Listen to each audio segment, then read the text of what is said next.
Hello, Internet! I'm Elliot the Purple Artifice, and welcome to Buddy Reads, where I read a small selection of a book and review it for you. Today we are covering chapters 8 and 9 of part 2 of The Dark Tower by Stephen King.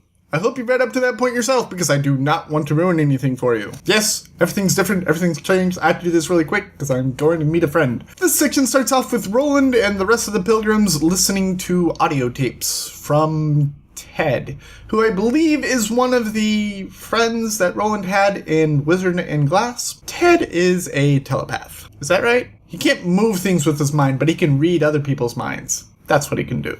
Because I believe telekinetics is when you move things with your mind, and telepathic is when you read people's minds. Anyways, Ted can read people's minds. And he goes through this long story, much like Callahan did in Wolves of Kala. Pretty much his origin story, where he was young and he wanted to join the army, and he goes in for a physical, and he surprises the doctors by reading their minds. And they're like, no, you're crazy. You have to get out of here. You do not have the physical requirements to go to war. Get out, get out, get out. And he's like, oh, okay. And he's like, but my gift, I could use my gift. And they're like, we don't care, get out. And so he leaves. And he goes around town, and he's just looking for something that he could use his gift with. He sees an ad in the newspaper that says, we are looking for powerful, mindful people to work for us. Come, fill out a questionnaire and see if you fit. And he goes and fills out the questionnaire. It's giving him all of these basic questions about, if you come across a car that is flipped over with a man inside, do you help the man or do you take his money? Or stuff like that. And he answers the question, I would take the money. And they ask him, why did you answer it that way? And he says, it's because you wanted that answer. That's the answer you were looking for. He finally knew that that's where he belonged, because they accepted him wholeheartedly, and they told him that they were going to pay him $50,000 and he was going to go to war. Well, not really war, but he was going to go somewhere,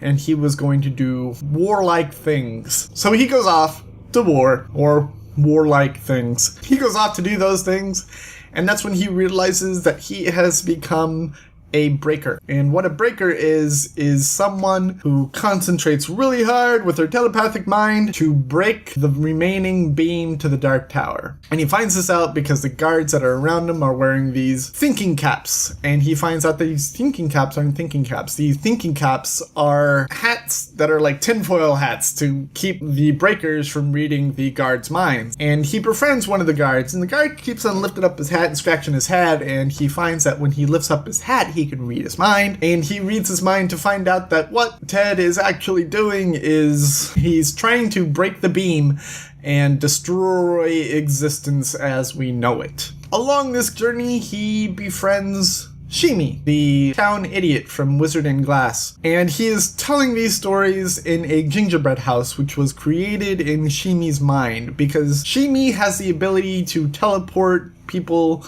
to anywhere that he wants to go. And if he wants to go to some place that is non-existent in the real world, Shimi can create it in his mind, and he can open a door and people can go to that place. So he's in this gingerbread house recording all of these tapes for Roland and the Pilgrims, and he's talking about how time doesn't exist in the gingerbread house, and how he can be there for years but still come back out the same exact time that he went in.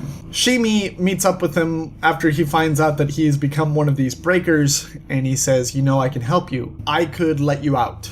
I could allow you to leave. Ted says, okay. And Shimi opens a door in the corner of his room, and Ted just walks through it into modern day New York. And he's sitting there in modern day New York. The people that had hired him find him, and they say, hey, why did you run? And Ted says, I didn't run, I just woke up like this. I just went to sleep one day and I woke up in this place. I don't know how I got here. I'm sorry. And they're like, that's not right. That can't be right. And they snatch him up, and he hides away in the gingerbread house that Shimi creates for him to record these tapes. And that is how everyone is listening to him. At the same time that the pilgrims are listening to them, Mordred, the offspring of Roland and Susanna, is kind of off in the shadows, and he's silently listening to this. Roland and them finish off the tapes, And in the next chapter, Jake is walking along, and Roland is walking along with him, and they notice the tracks of Mordred. And Roland actually wipes the tracks away, and Jake asks why he does that, and Roland says it's because it will freak out Susanna. And we don't want Susanna to freak out. We want Susanna to stay sane right now. They wipe away the tracks, and they come back and they have breakfast with Susanna, and while they're having breakfast, the friends that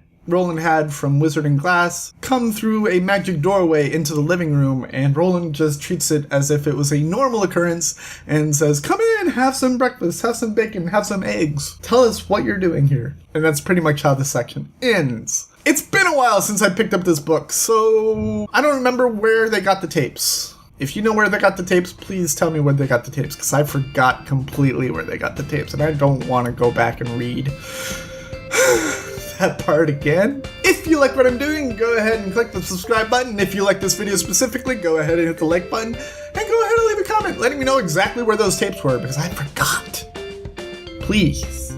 I've been Ellie the Purple Hair Doofus. This has been Buddy Reads, reminding you to watch the Pajama Radius, and I will see you all in the next section of The Dark Tower by Stephen King. Toodles!